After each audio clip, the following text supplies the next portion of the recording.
Hai, Assalamualaikum warahmatullahi wabarakatuh. Mari kita teruskan lagi dengan PDPR kita.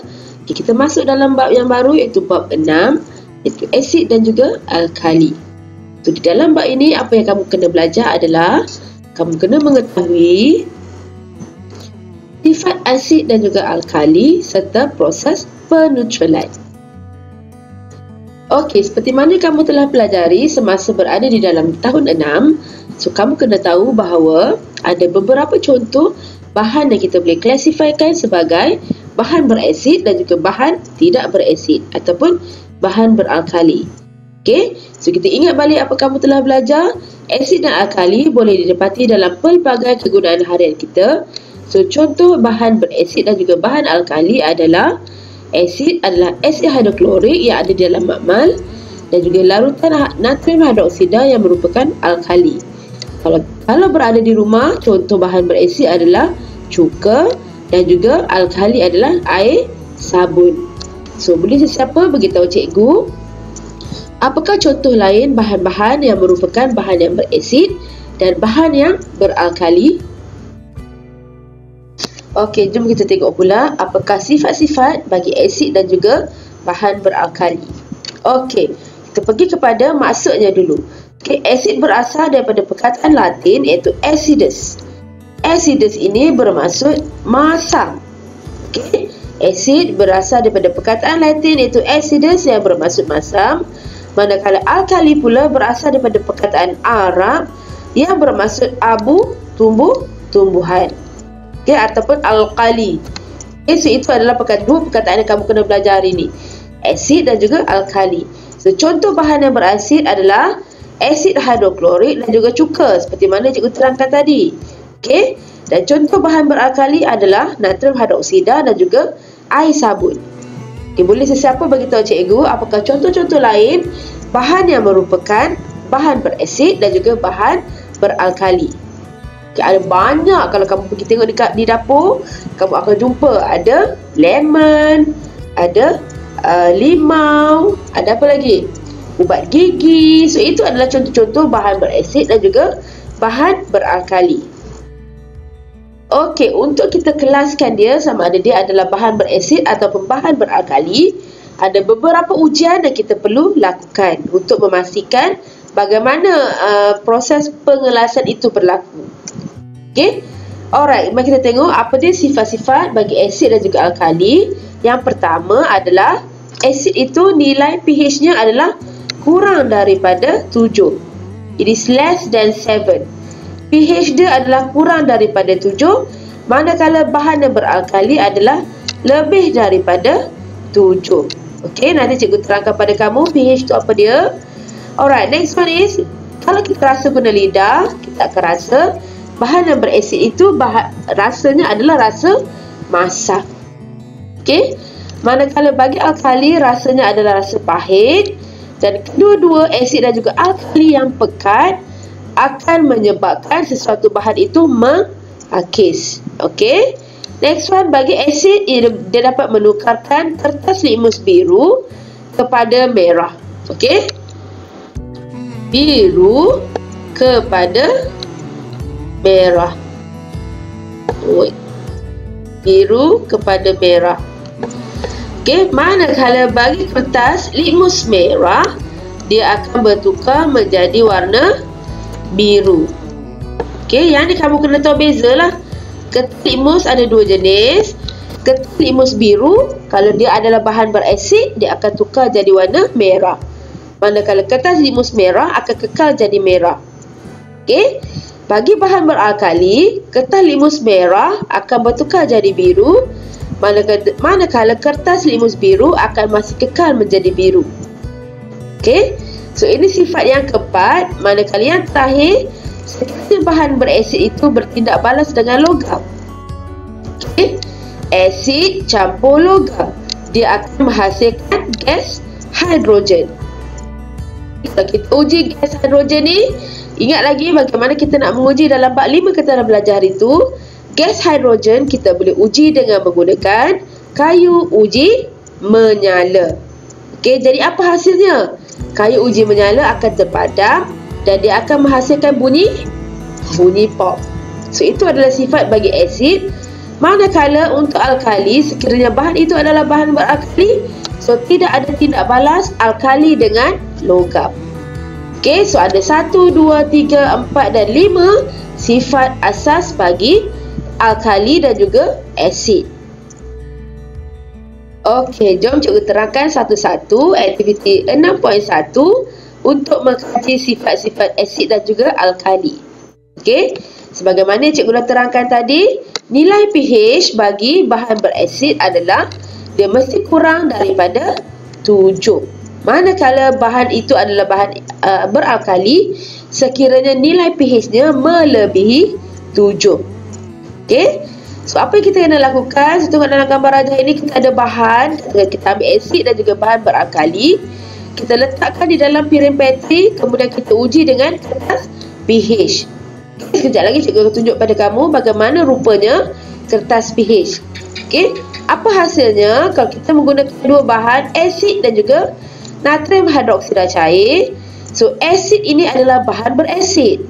Okey, larutan natrium hidroksida cair adalah bahan beralkali. Kedua-dua larutan ini kita uji dengan menggunakan kertas pH. So apa hasilnya? So dia dapat menunjukkan bahawa asid ini kalau kita uji dengan kertas pH, nilai dia akan jadi pH 1, pH 2, pH 3. Bermaksud asid itu adalah asid. Okey, manakala larutan natrium hidroksida cair pula, dia akan menunjukkan bacaan pH 14, pH 13, pH 12 dan seterusnya.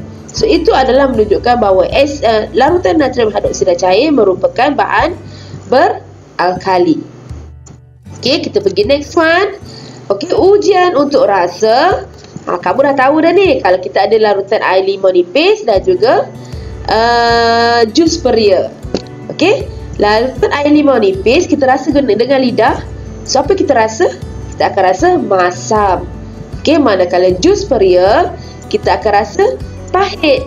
So masam dan pahit itu menunjukkan bahawa limau nipis merupakan bahan berasid, manakala jus peria merupakan bahan beralkali.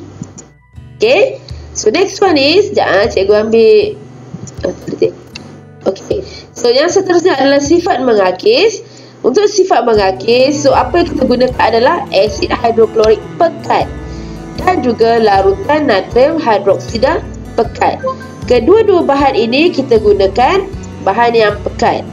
Okey, bila dia pekat, sifatnya apa? Dia boleh menghakis, di mana bila kita letak ada atas pada satu kertas, seperti dalam gambar rajah ini, so kita titiskan asid tu di atas kertas turas. So apa yang akan terjadi pada kertas turas? Kertas turas tu kita akan nampak dia akan jadi berlubang untuk asid hidroklorik pekat. Manakala untuk alkali pekat, dia akan berlubang dan juga dia akan mengerekot, dia akan berkedut-kedut. So itu sifat mengakis, tetapi kamu kena tahu dia hanya demonstrasi boleh dilakukan oleh guru sahaja. Okey, so itu sifat yang ketiga, sifat mengakis.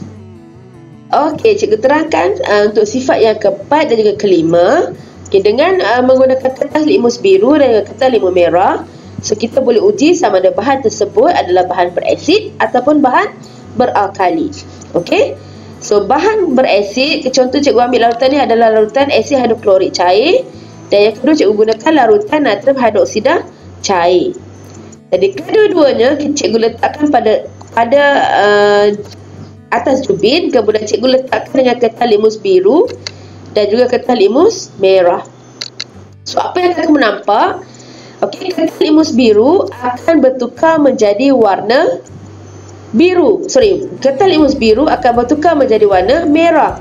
Manakala kertas litmus merah akan kekal jadi merah sekiranya kita letakkan pada bahan yang berasid. Okay. Tapi sekiranya kita letakkan kedua-dua kertas itu pada larutan natrium hidroksida cair yang merupakan bahan beralkali, kertas litmus biru akan kekal menjadi biru, manakala kertas litmus merah akan bertukar menjadi biru. So ingat dalam kepala kamu, kalau dia adalah berasid, asid, jadi dia akan tukar biru menjadi merah. merah masih kekal merah. Okey, kalau larutan tersebut adalah larutan beralkali, dia akan menukarkan merah menjadi biru. Okey, manakala biru akan kekal biru. So, itu adalah dengan menggunakan kertas litmus. Okey, next one is tindak balas dengan logam. Kita ambil logam, pita magnesium, lepas tu kita letakkan di dalam bahan berasid. Okay. Apa yang akan terjadi? Ada gas yang akan terkumpul di sini. Apakah nama gas tersebut? Gas tersebut ialah gas, ni cikgu tulis, gas hidrogen, H2. So, gas hidrogen akan terkumpul di dalam apa nama dia ni? Tabung uji tersebut. Okey. Gas hidrogen akan terkumpul di dalam dalam tabung uji tersebut. Bermaksud asid bertindak balas dengan logam untuk membebaskan gas hidrogen. Dan gas hidrogen yang terkumpul di sini kita boleh uji dengan menggunakan kayu uji menyala dan dia akan menghasilkan bunyi pop. Okey? Tetapi sekiranya kita tukarkan asid ini dengan larutan natrium hidroksida cair yang merupakan bahan beralkali, so tidak ada tindak balas yang berlaku di antara logam dan juga alkali. Jadi bila tidak ada tindak balas, tidak ada gas yang terkumpul. Tidak ada gas yang terkumpul, tidak ada bunyi pop. So ini adalah 5 sifat yang merupakan sifat bagi asid dan juga alkali. Okey, so selepas daripada penerangan cikgu ini, cikgu nak kamu buat laporan amali di dalam buku laporan amali.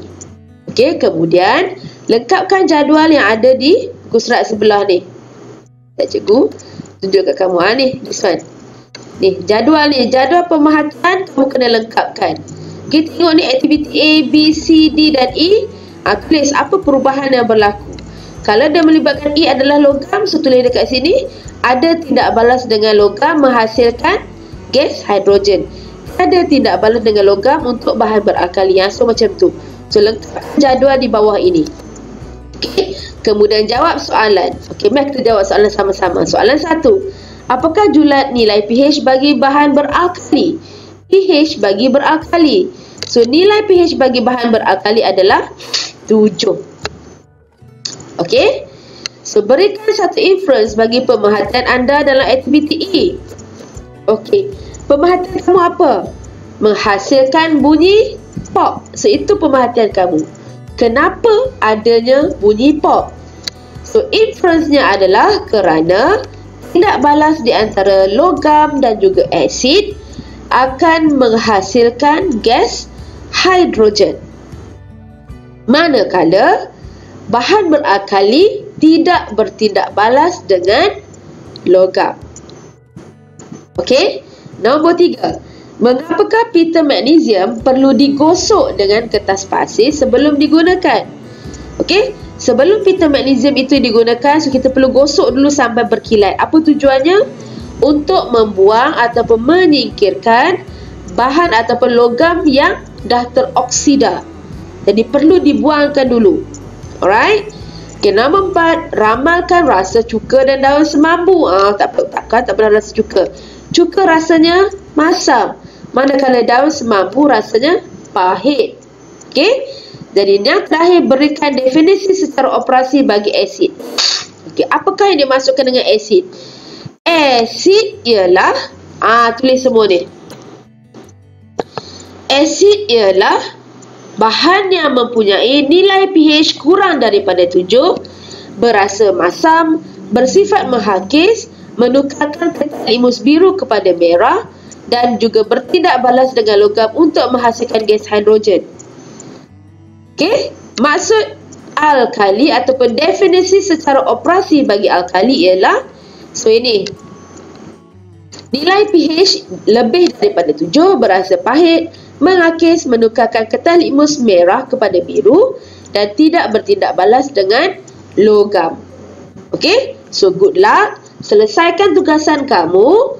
Buat laporan amali, lengkapkan jadual pemerhatian dan jawab soalan di dalam buku laporan amali.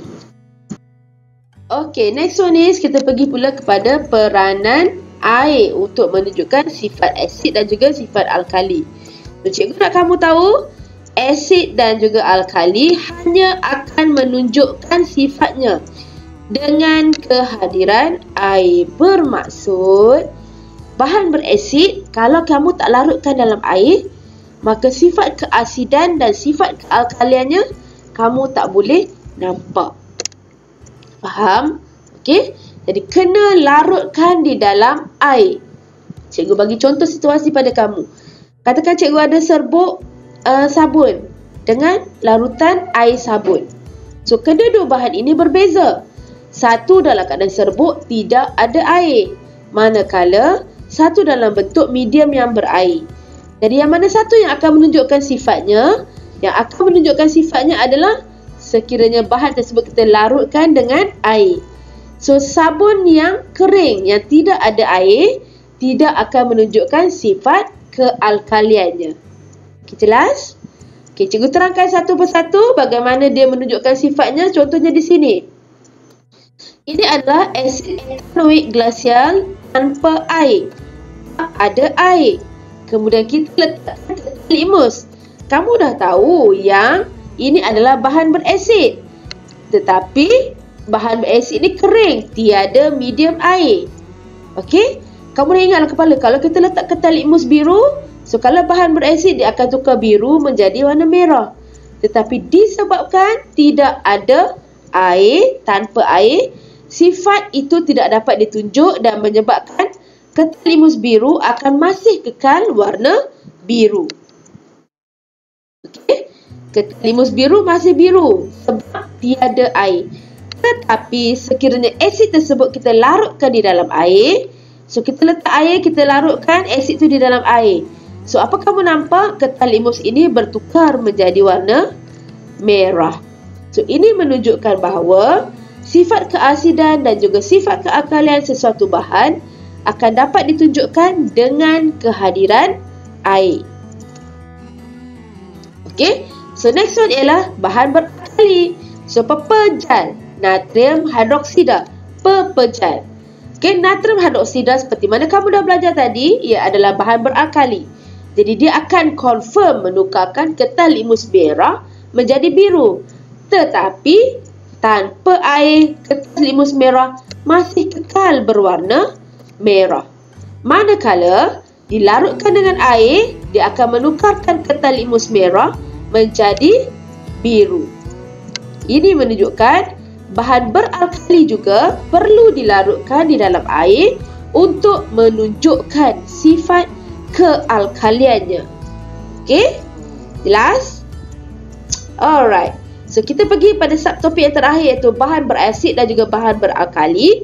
So cikgu tahu kamu dah tahu semua benda ni. Apa dah contoh-contoh bahan berasid dan juga bahan yang beralkali.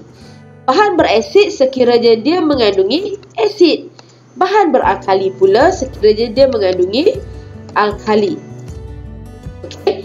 Apa dia contoh bahan di dapur kita yang kita boleh kelaskan dia kepada bahan berasid dan juga bahan beralkali? So ada a few bahan yang boleh kita klasifikasikan dia. Contoh apple, kopi. Itu adalah contoh bahan berasid. Manakala serbuk penaik juga merupakan bahan beralkali. So ada satu tugasan yang cikgu nak kamu sediakan dan kamu siapkan. Dan jangan lupa tengok di dalam grup yang cikgu dah masukkan. Okey? Apa yang kena lakukan adalah pergi cari di dapur apakah contoh bahan-bahan yang merupakan bahan berasid dan juga bahan beralkali. Okey? Dan cikgu nak kamu ambil gambar rajah, gambar dan tampalkan di dalam peta pokok yang cikgu sediakan untuk tugasan yang terakhir ini. So, siapkan tugasan. Good luck semua.